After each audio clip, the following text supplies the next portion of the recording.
Yesterday, Charlie Kirk was murdered. I have a lot of feelings about that sentence.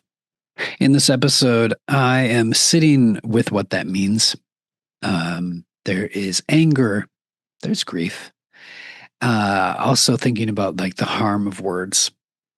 And I'm going to share some experience of my own to give context of growing up in an extreme right wing spaces, what it is like to live as a queer man now, and also my perspective on why debate, messy, imperfect debate, you're going to see, you'll over and over, I'm just going to say that debate is better than violence.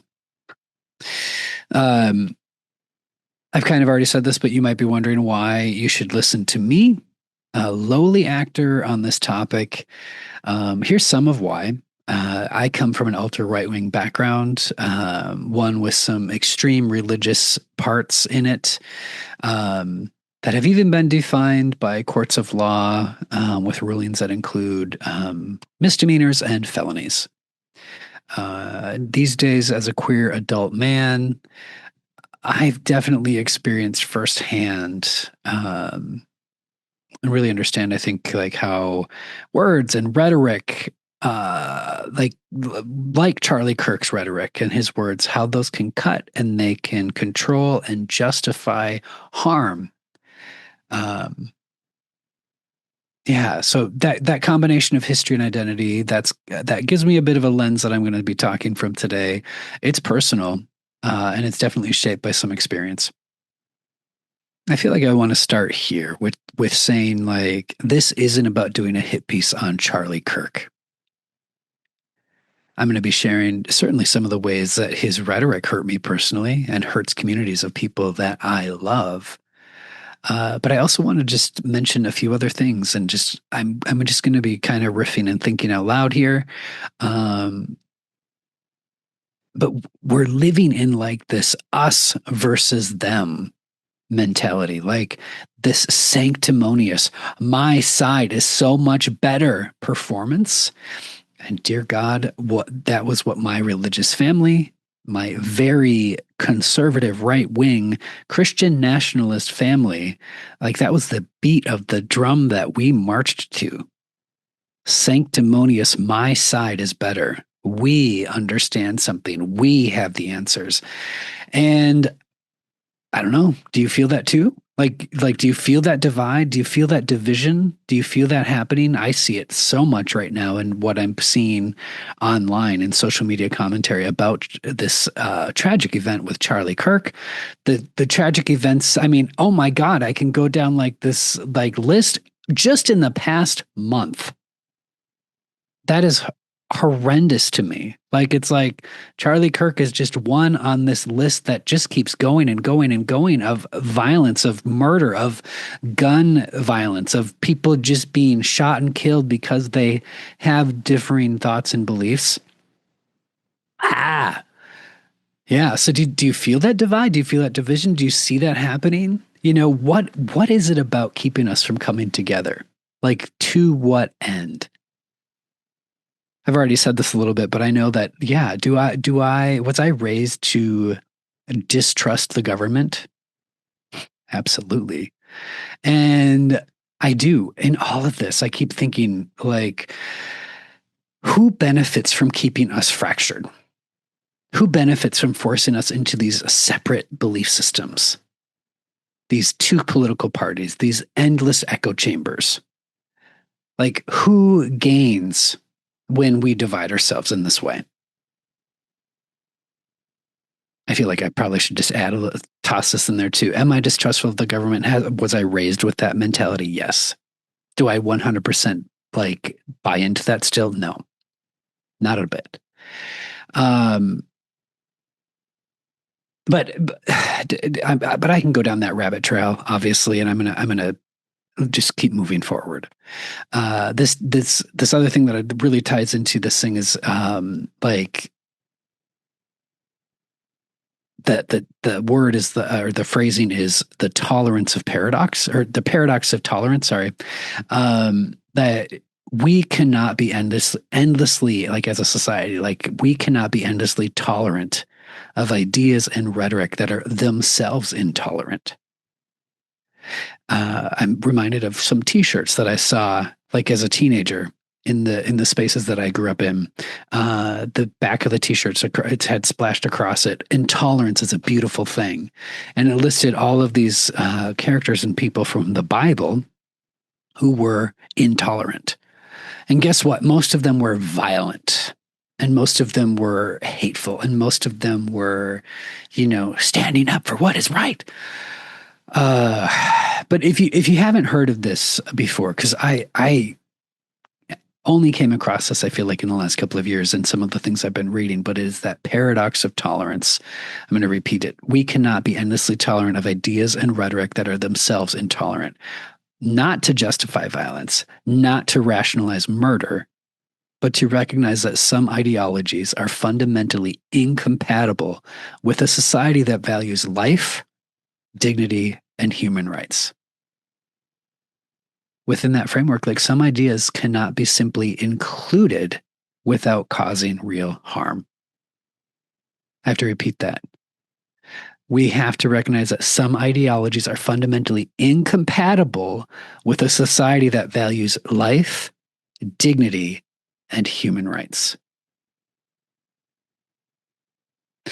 Before we go any further, I do want to invite you to sit with me for a moment and hear why this strikes me so deeply, not just in the world, but in my own life. And here's what I mean. Charlie Kirk, to me, he was never really a good debater. He didn't come to conversations to listen. He came to perform.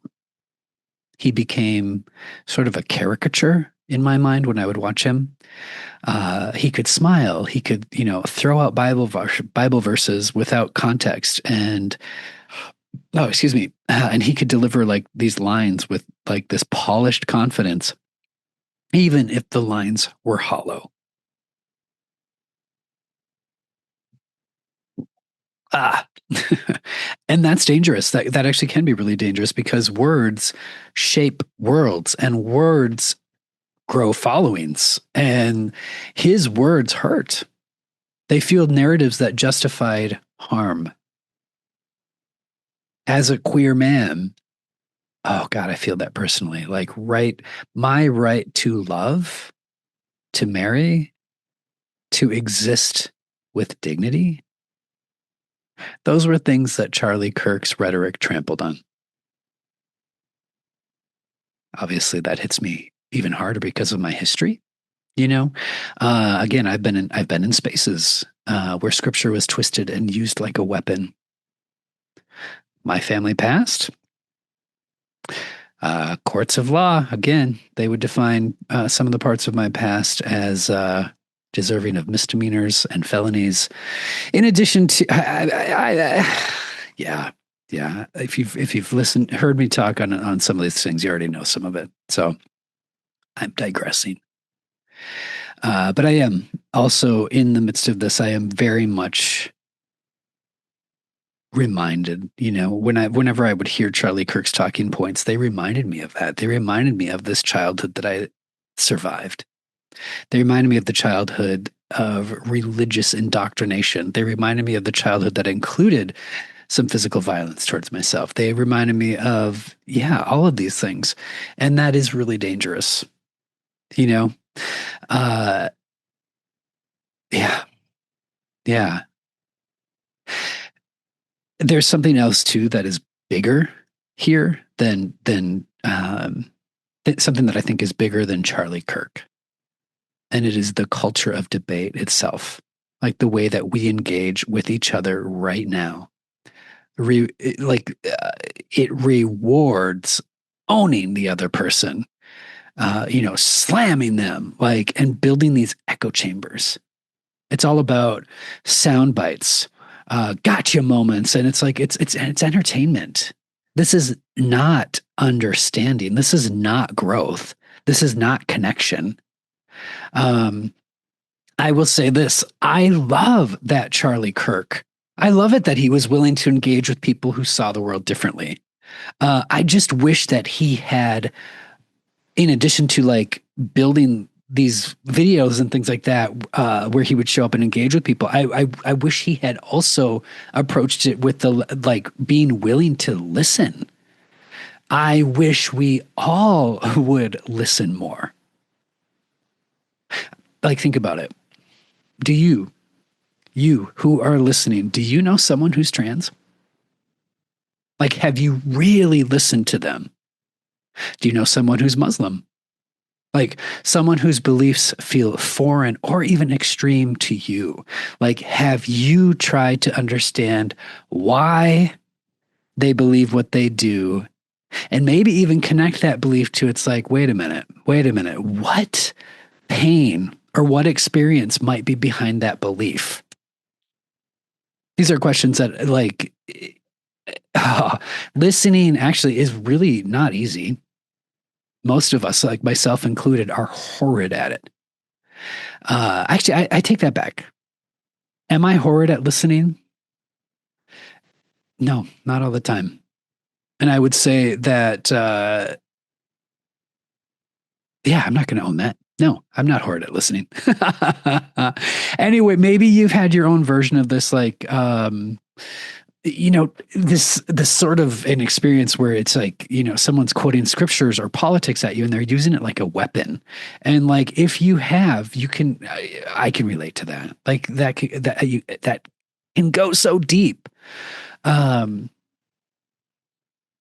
it, I guess where am I going with this thought? I guess when I saw Charlie Kirk doing his polished sort of act, twisting scriptures, performing politics, it really does make me angry, and it reopens some experiences and wounds that I've had in my own life. And yet, even with all of that, there is a sliver of something that is worth noting here. Charlie Kirk showed up to debate, even if poorly, even if for the wrong reasons. He didn't deserve to die.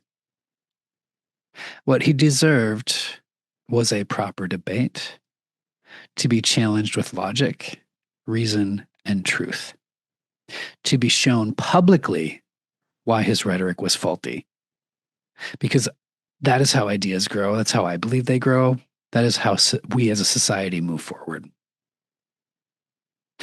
And I don't have like a really great bow to tie on this. Like some of these talks, some of these thoughts, some of these things that I'm sharing and talking about.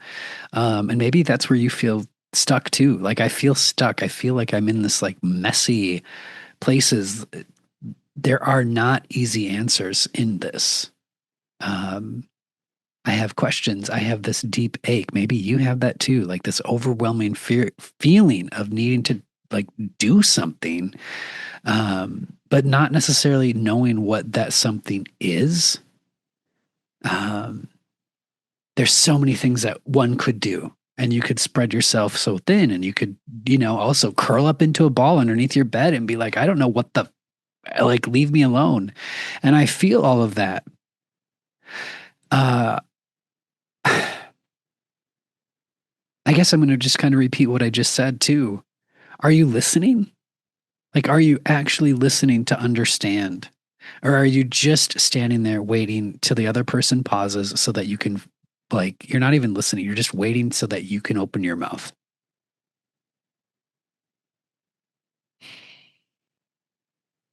I don't have answers today, just grief, anger, just this deep ache that human beings keep destroying one another.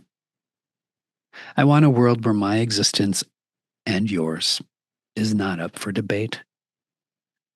I am willing to work on that. I honestly don't know that I always see that from other people, especially some of them in my past. And that's on them. Maybe the best that I can say, or just kind of end this on, is this: our lives matter. Full stop.